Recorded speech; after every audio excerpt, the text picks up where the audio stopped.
السلام عليكم ورحمة الله وبركاته. أردي كسر هذا بوكي إنجليش جريد 8 كا يعني دو إلهي كرا لنقضى مانتو حان آخرنا يونت 1 كا ريفيشن كيسا يونت كان وحوكا الله ريفيشن إن أكتيفيتي 1 كيسا يان مانتا دوبي دونا questions سؤالو جينج بدل these statements هذا عادي into questions سؤالو بدل example تصالي number 1 hadalka statementiga waa kana hadalka iska caadiga ah oo laga rabo inaad ka dhigto su'aasha. My brother walaalkayga studies wuxuu wax ku bartaa in Japan ayuu wax ku bartaa. Hadalkan waa hadal caadi ah. Su'aal ka dhig where does your brother study? halkuu walaalka wax ku bartaa. Jawaabta ayaa soo bixaysa oo ah my brother studies in Japan. walaalkayga wuxuu wax ku bartaa Japan ayuu wax ku bartaa. marka activity 1 kan sidaas ayaa laga rabaa inaad hadaladan statementiga aad u bedeshid su'aalo. They iyaga are in the class waxay ku jiraan fasalka. su'aal ka dhig where are they? iyaga halkay jiraan? where are they? jawaabta marka waxay noqonaysaa they are in the class. iyaga waxay ku jiraan fasalka. number 3 our teacher macalinkeena lost wuxuu lumiyay his car keys furayaasha gaarigiisa ayuu iska lumiyay. What did our teacher lose? macalinkeena wuxuu lunshay. marka jawaabtii soo bixaysa hadalkii kore oo ahay our teacher lost his car keys. macalinkeena wuxuu lumiyay furayaasha gaarigiisa. number 4 these mangoes cambayaashan are not good ma ahan kuwo fiican. and how are these mangoes? waa sidee cambayaashan? jawaabta lee soo bixaysa oo ah these mangoes cambayaashan are not good ma ahan kuwo fiican. cambayaashan ma ahan kuwo fiican.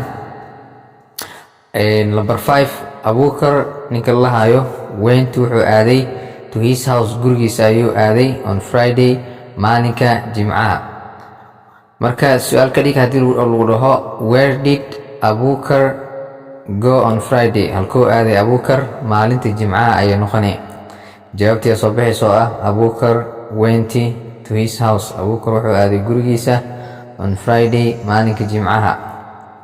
number 6 the victims dhibanayaashii were taken waxaa loo qaaday to hospital. isbitaalka ayaa loo qaaday.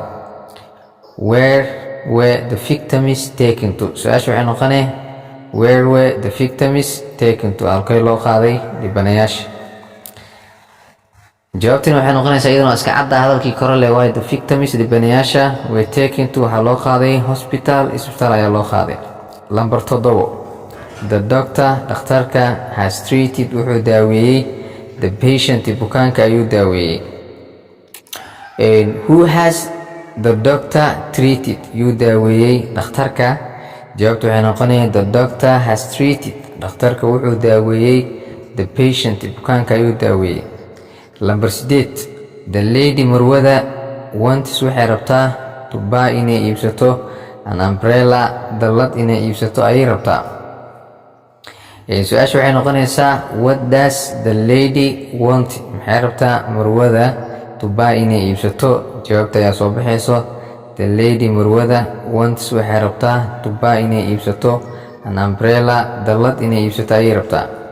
number 9 the lion libaaxa killed wuxuu dilay eko sac ayuu dilay ane calf iyo weeshiisa cunugtiisa yariiska ayuu dilay. su-aasha waxay noqonaysaa what did the lion kill? libaaxa muxuu dilay? jawaabtu waa tanaa the lion killed libaaxa wuxuu dilay eko sac ane calf iyo weel ayuu dilay. number 10 we anaga have to return waa inaa celinaa the books buugaagtooda waa inaa celinaa. hadalkaa markii la rabo in laga dhigo su'aal what have we returned to? maxay tahay inaa celino? anaga maxay tahay inaa celino waaye we anaga have to return. jawaabtu waxay noqonay we anaga have to return waa inaa celinaa the books buugaagtooda waa inaa celinaa. activity 1 ka ayaa ku sameynaa hadduu ilaahay ka raali noqdo.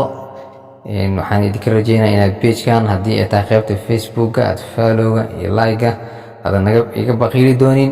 haddii ay tahay youtube-ka meesha nagala socotana subscribe-ka iyo like-ga iyo share-ka intaba aadan iga bakhiili doonin si cashirada ku xigay kuu soo gaaraan ardayda sideedaadka inay uga faa'iidaystaan. Assalaamu calaykum waraxmatullaahi wabarakaatuh.